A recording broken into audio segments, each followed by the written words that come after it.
Hello po. Hi! Ano pong masasabi niyo sa naging experience niyo dito sa Word of Life? Ay, nakikita nyo ba yung playground na malaki na yan? Tapos pati yung swimming pool dun sa likod.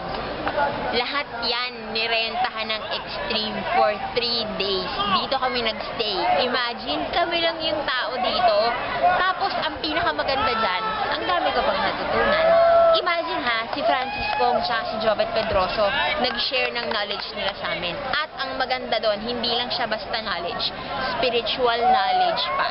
Kaya, ang 2012 ko, for sure, sobrang ganda. Kasi unang-una, siya yung unang-una sa lahat ng plano. So, kung gusto nyong gumanda din yung 2012 nyo, dapat nandito kayo. Kaya next year, sama-sama tayo. Tanungin nyo na lang ako kung paano. Para, may playground din kayo. See you next year. Hindi mo nakakatakot?